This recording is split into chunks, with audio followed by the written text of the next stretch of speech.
this is the headline. And it's not shocking, but it kind of is a definitive moment. I think that MAHA knows that they're pretty much done when it comes to being part of the administration. I mean, it's been done the whole time, but we needed to be confirmed. This needed to be confirmed.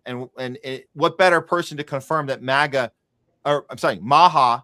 is done than Dr. Robert Malone, the inventor of mRNA technology, who confirms in this recent interview, we're going to show it to you guys. He confirms that the White House made a very strategic decision to stop MAHA from talking about vaccines. It was deliberate, it was early, and it was effective. Here it is.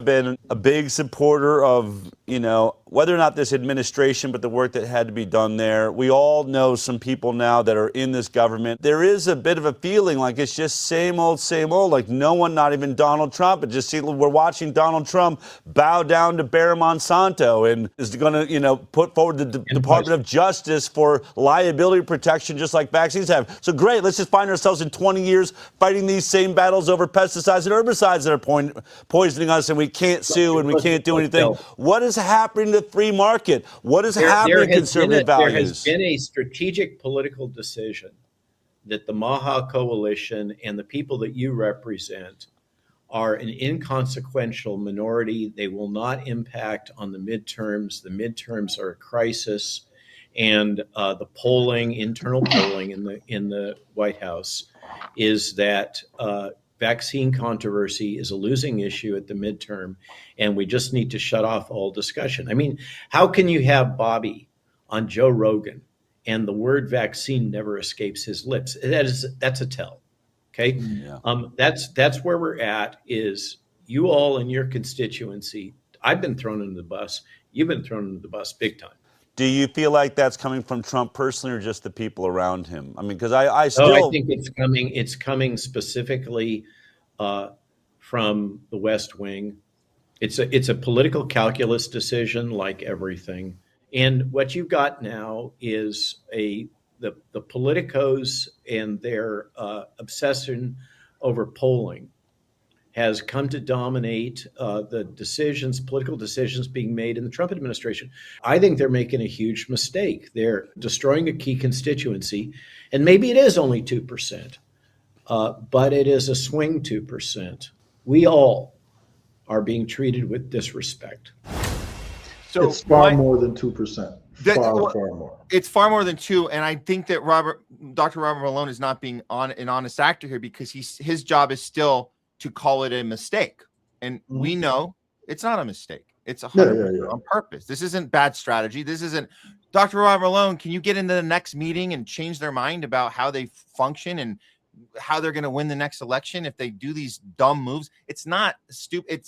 It's on purpose. They never had any intention of doing this. You hit the nail on the head, Matt, because that framing, makes it seem like there's still hope that we can correct Trump on this. It's not that Trump is totally bought off by the exact same people that we want to be fighting, and that's why he won't do the right thing here. It's just that he's getting it wrong.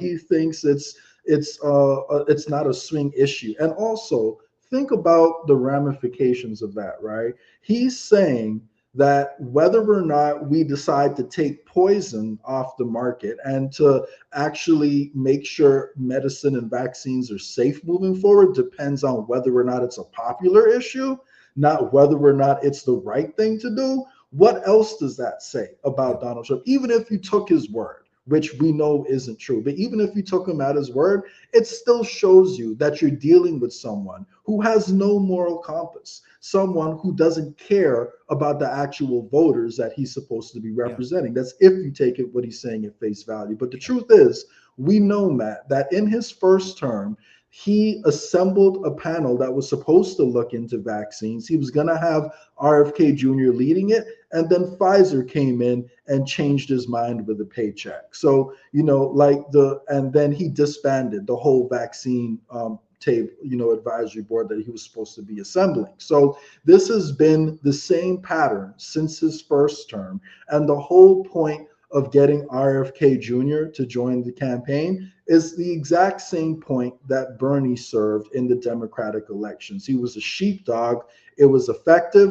I didn't fall for it, but a lot of people in MAHA did fall for it. Whether RFK Jr. was forced into doing that or whether he was tricked, we will, never know. Or maybe he did it just simply for corruption. We simply don't know. But what we do know is that if we're worried about the deep state and we think this all originates from the deep state, Trump has a long family history with the deep state, going back to his uncle who covered up the Nikola Tesla files, when he died. And Trump was mentored by Roy Cohn, who was a key player in the blackmail ring before Epstein was even around. Like, Trump was mentored by this guy in the 70s and 80s. So, like, when you look at Trump's history, Trump has been part of the corruption. He didn't recently get corrupted and led down the wrong path. No. This is the man's entire history. So you can look at his history. You can look at the money behind his campaign. It all points in the same direction.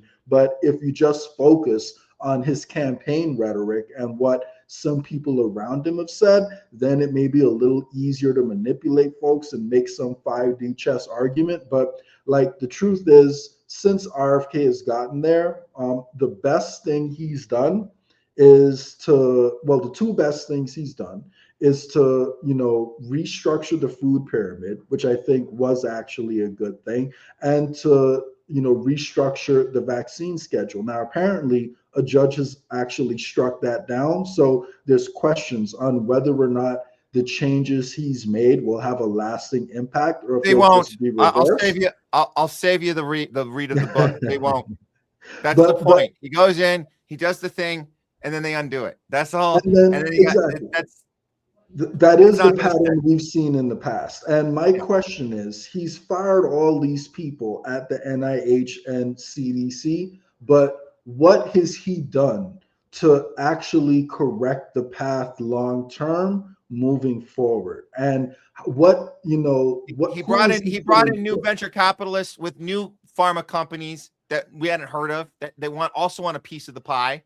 They're like, hey, come on in, get your company the patent for the next thing, and you can be on the board, and no one's going to notice because they saw me fire everybody else, and we just keep doing this thing. So that's what he did. Exactly. And even as he made those small gains, which will likely be reversed, as you rightly pointed out, he's also, sitting over immunity being given to glyphosate manufacturers. I'm seeing headlines every other day about additional pesticides and additional crazy fertilizers that are being approved now. So it's like, you restructure the food pyramid. We take one small step forward and 3 gigantic leaps backwards. So it's like, and again, I don't want to just make it seem like I'm only blaming the Republicans, but the Republican Party in general is the party of deregulation. They just think if you deregulate everything, the free market will solve all of your problems. And they are a big part of the reason we have all these pollutants in the environment. They are a big part of the reason why we even had the mRNA shots in the first place, because it was Trump who skipped out all of the testing procedures we have for vaccines to allow these shots to hit the market with Operation Warp Speed. So I never believed in it, and it's truly disappointing to see it play out in real time. And I'm glad that Malone is at least admitting that people have been silent. So I'll give him credit for that. But again, this feels like a limited hangout, someone telling you a piece of the truth that cannot be denied so they can manipulate you to doing whatever it is they're going to ask you to do next. And I know exactly what Malone is going to tell us to do next. He's going to tell us, vote for Republicans, vote for Trump, and then all your problems will be solved.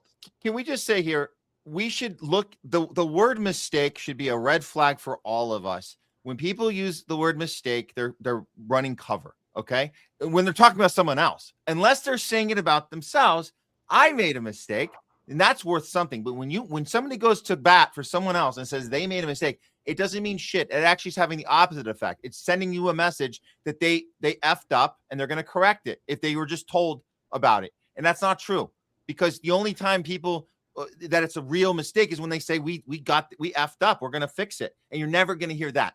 So we need to understand that is Malone is playing cover for Trump, for RFK Jr., pretending that they made a bad play, like they were playing a game of chess and they moved the wrong piece. Oops, we'll get them on the next game. Or oops, I overbet on a bad. I should have waited to the next hand I should have check raised that one. They're not. That's not what they're doing. They're deliberately destroying the movement on purpose. There's no. Oh, if only so and so was in the meeting and they would have told us.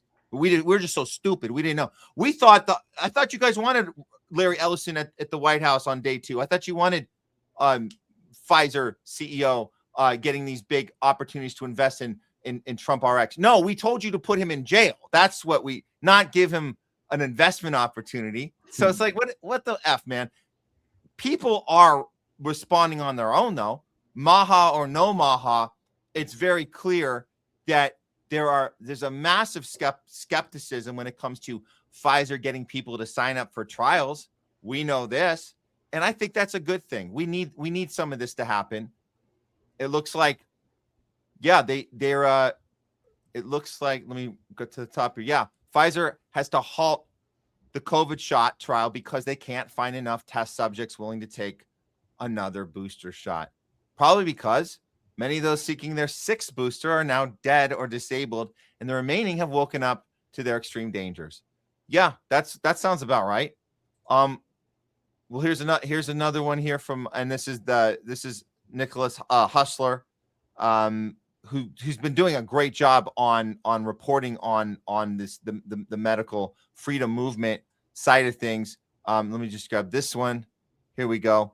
So he's this tweet went out. Hundreds of studies now prove that COVID-19 vaccines are one of the largest carcinogenic exposures.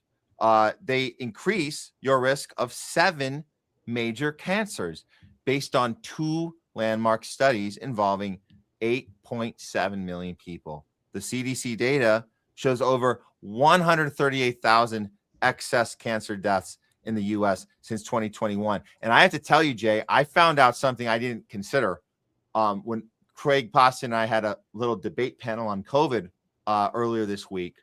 And I found out that there's a faction of COVIDians who truly, they see the data. I thought they were all ignoring it. There's actually a faction that sees the data that he's talking about here. And we see the data. We report all the time. And Dr. John Campbell, I thought by me pulling up those numbers and pulling up Dr. John Campbell and all these others, they would be like, no way. They said, no, we know those numbers are happening. You know what they think, Jay? You're not going to believe this. They think it's long COVID. Yeah, they're 100%, 100% convinced. And I want to address that. I want to address that for a second, please. Right? Because when people say it's long COVID, ask them, what are the mechanisms about long COVID that are causing these things, right? They don't know. And they're going to tell you it's the spike protein, right? It's the spike protein that happened when you caught COVID, and it infected different parts of your body, and it's causing havoc, and that's what's driving the inflammation that's doing this. Okay, so now we've established the mechanism behind this long COVID you're talking about, right? And I do actually think that for people who get severe COVID, that there is long-term risk with that spike protein. So I'm not actually dismissing that argument in its entirety, but we have to ask ourselves, well, if it's the spike protein, how else can you get the spike protein? What does the mRNA shot do? Oh, yes, it injects a set of instructions into your body that turns your body into a continuous spike protein factory in uncontrollable amounts. So if they're saying that it's the long COVID that's causing it, ask them to explain the mechanism behind that, and then point out to them, well, the same mechanism you're talking about is something that's produced in greater quantities from this shot that is still mandated in certain places. Like, some people still have to sign a waiver form when they're going into a new hospital if they don't have one of those mRNA shots. So like, I want everyone to really consider the mechanism behind it if they're one of those people who believe in the long COVID thing. And I do think there is something there, because the spike protein itself is the dangerous part. And that's why I do think everyone should check out a lot of the research that Peter McCullough and Nicholas Huschler, however you pronounce his last name, have been putting out, because they have pointed out that a good something that it seems to be effective at they have different supplements that are widely available that may help you with some of that buildup. So I have a supplement available. It's $0 and it's called intermittent fasting, and I recommend that too. And by the way, Matt, just so you know, I haven't ate anything since Monday night. I'm actually on an extended fast right now. All I have is electrolytes with that little electrolyte packet, coffee in the morning to give me some energy, a little bit of tea, and water. So I do an extended fast every now and then to help the body reset, give my gut a chance to, take a break and all that. Now, if anyone out there watching this is considering that, if you're on certain medications, don't just do this without checking first. But if you're a regular healthy person and you don't have any medical issues going on, it is something I'd urge you to consider, because it is good at, helping your body reset every now and then. And obviously not all the time. I don't do this more than once a year, maybe twice, but I do like to take an extended fast every now and then. But you can get this a smaller effect of the same thing doing intermittent fasting. Intermittent is where you got to hit a certain mark in the day. I do it all the time. Getting to that 16-hour mark, that's a good marker. 20-hour mark, that's even better. These are the hours in the day in which your digestive system starts to be able to heal and starts to be able to rejuvenate and get the toxins out. And it's for all of us. This isn't about whether you have had 1 shot, 2 shots, 3 shots, or 12 shots. And we actually know people that have had 12. I'm not kidding you. I don't know how the guy's still kicking it. I know a guy here still barely waking up and getting through the day. I honestly, it's a miracle that he's still, but 13 shots. Yeah, I'm not even kidding. Anyways, wherever you are in that spectrum, 0 shots. Very important that you do this too. Why? Because we're talking about detoxing from all poison toxins in our bodies, however they get there. And let's not forget shedding. Shedding is also a phenomenon, that was seen earlier. Everyone's worried about, COVID itself. Well, apparently being in close proximity, with people who are vaccinated, has also caused mRNA to show up in people who are unvaccinated. So, I get, a massage every now and then, and I always wonder to myself, is my masseuse vaccinated? Is she shedding on me right now? So, but at the end of the day, we can't live our lives in fear. But, we should all recognize that, everyone has been put at risk. Everyone is put at risk every single day when we walk outside and we have these chemtrails over our head, and they're literally dropping poisons and chemicals on our heads, experimenting with us on that. When we go to the grocery store and we think we're getting organic food, or we think we're getting it stuff that's not been sprayed with pesticides, sprayed with chemicals on purpose, all in. So, we know the mRNA is getting put into our food as well. So, we're all susceptible. Obviously, I think the best thing we need to do is, like you said, not to live in fear, but what we need to do is it's all about our ability to build up our defense mechanism. So our immune system health, that's what it's all about. And shedding is a thing, but you are less likely to be affected by it if you are in constant state of immune health, always building that immune system. Get a strong defense, and then you can be protected from all of these things. Whether you walk outside when there's those, you guys know, when those lines are right over your head, you'll be in a better shape if you've done the things to prepare for that moment. And where there's going to be more moments that we get, poison sprayed at us, or however they get, whether they're shot into us, we eat them, or they're dropped on our head. We have our immune system health, and we make sure it's the strongest defense it can be to be prepared for those moments. That's all. Great point. Let's move to the other parts of this, because these are also Dr. John Campbell. I mentioned him earlier. This is the guy from this. Oh wait, that's the hold on. I got the wrong one. This is the one. Yeah, that was the one you just pulled up. So this one. Here we go. I got it. So this is Dr. John Campbell saying he's going to give us the range of adverse reactions, which he's saying are off the scale. It's 1 out of every 35 people when you talk about adverse reactions. So that's going to be myocarditis, and he's saying specifically myocarditis 1 out of every 35. This is insane. Let's actually listen to him. This clip I got right here. Here we go.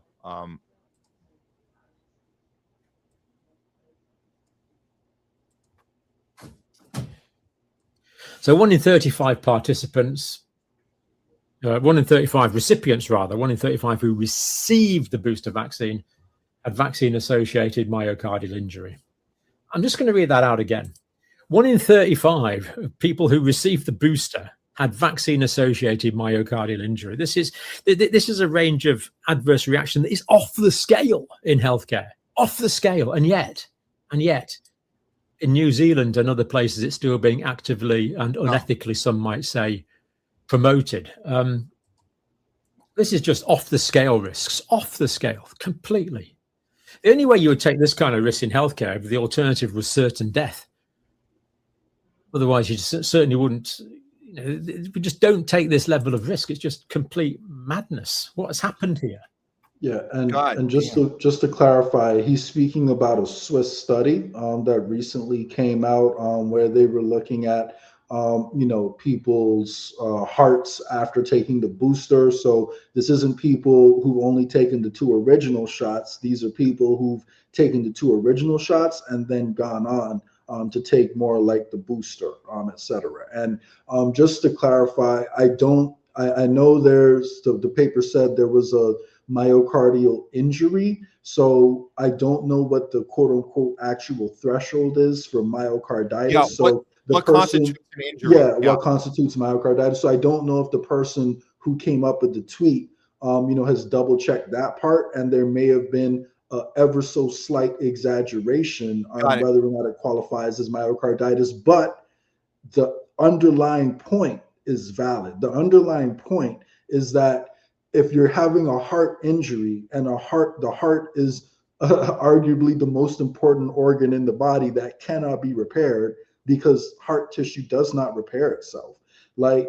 And we're seeing possibly permanent injuries from it, then we have to ask ourselves, why are we doing this? Especially because of the fact that COVID is benign for most people who get it. At least this current strain of COVID that's going around, it's not going to kill you. Obviously we know that. And there is actually a good amount of fear mongering happening right now because apparently there's a new variant that's going around, but still it's not, filling up emergency rooms, and even some of those stories about emergency rooms being filled up before, we do have evidence now that a few of those may have been exaggerated, and a few of those may have been, caused by bad actions taken, by some of the hospitals. But, that's a story for another day. We don't want to get into all that on this episode. But there's a lot of information out there about how hospitals were admitting people and putting people on ventilators who didn't necessarily need to, do it. So it was handled very poorly by a lot of hospitals in the pandemic too. Well, we have this study specifically military personnel. So this is important. And we're talking about military right now, right? We're talking about 5,700 being deployed to Iran.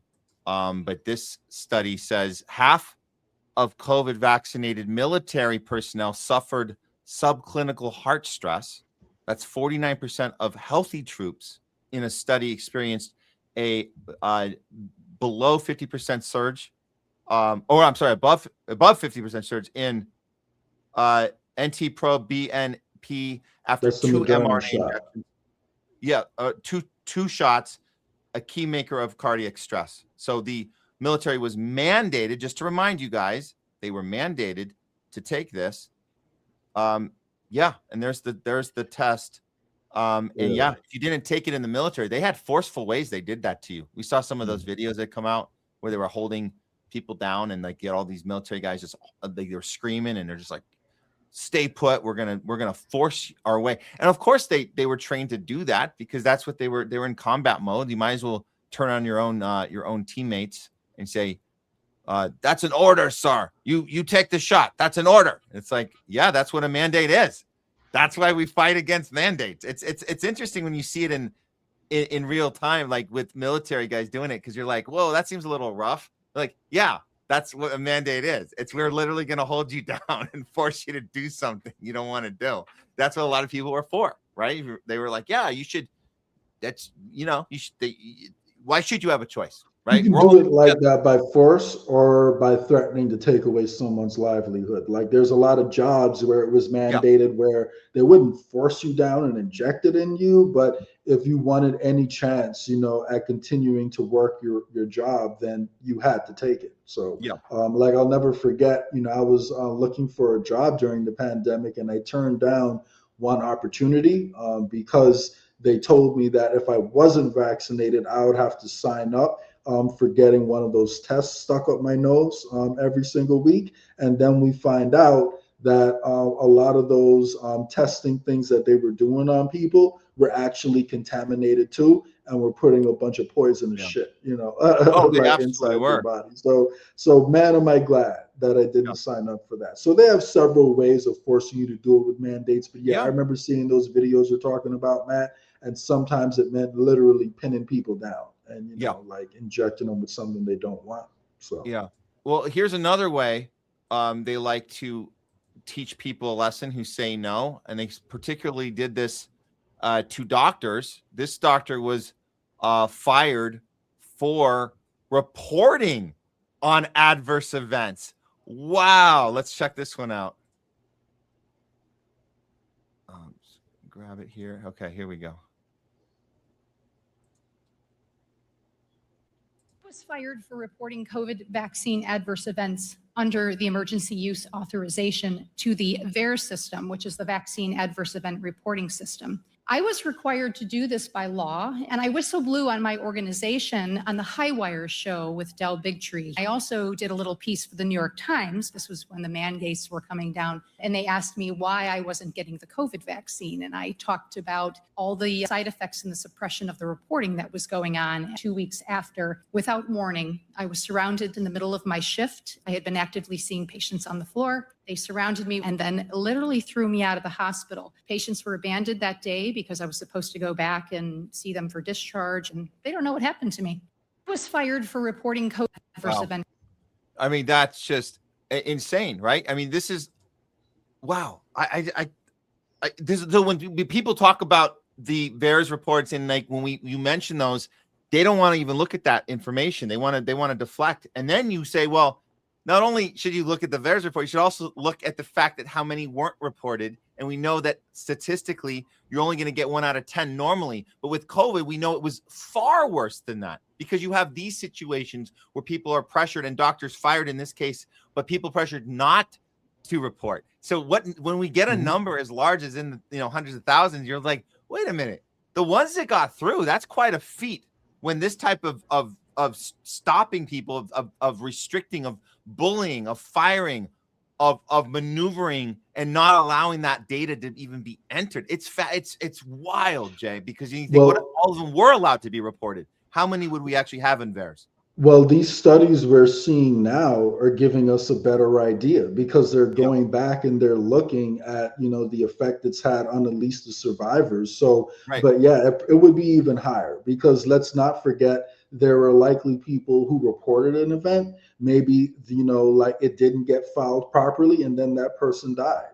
And then they go down as an unvaccinated death if it happens, within, 2 weeks of your second shot. So if you had an adverse event from your first shot, tried to get your doctor to report it and died a week later, you would have been listed as an unvaccinated death, like during that time. And, that's another thing I always want people to remember. When you're talking to people about what happened, that's a pretty common argument that you hear, all these unvaccinated people died. And it's so tiring, because you have to explain to people, because most people aren't aware. Well, do you know what it takes to be counted as vaccinated? And do you know that if you die shortly after taking this shot, you will still be considered unvaccinated because you didn't make that window. And then you point out how high the excess deaths were, as these shots were being given out.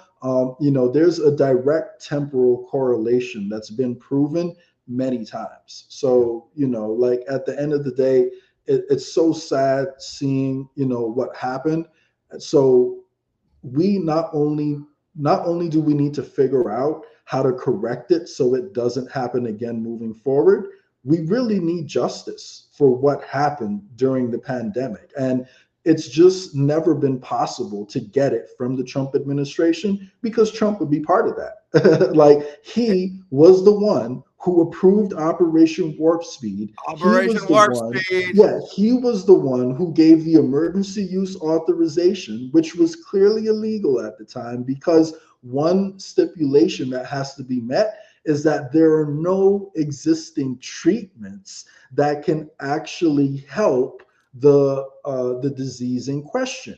And we know that Trump himself had spoken about hydroxychloroquine. We know that ivermectin was showing a lot of promise at the time. So, like, Trump himself knew that emergency use authorization never should have been approved, but he was part of it. So that was why I knew we definitely weren't going to get justice. At best, I was keeping some hope that since RFK is in there, maybe we'll at least correct it moving forward. But, clearly, as Dr. Malone is now openly admitting, we're not even going to get that. And to be clear, Dr. Robert Malone, he's telling us it was a mistake. This ain't no mistake. You guys saw the data we just showed you. You guys saw doctors getting fired for putting, just reporting to VAERS. We saw an entire movement behind Trump, an entire movement of medical freedom warriors that were willing to put everything on the line to be part of this campaign and get in there and go through those confirmation hearings and go through all the bullying and shaming and media trolling and all these. It was horrible. All the horrible things they had to do to get there. They got in. And what happened? They decided, and it wasn't a mistake, they said, let's not talk about vaccines. What? Huh? Not a mistake, Dr. Robert Malone. Not a mistake. It was done on purpose, and you got fooled. Or your job is to make us think that we can right the wrong, but we know we can't, because fool us once, shame on you. Fool us twice, as George W. said one time. You can't get fooled again.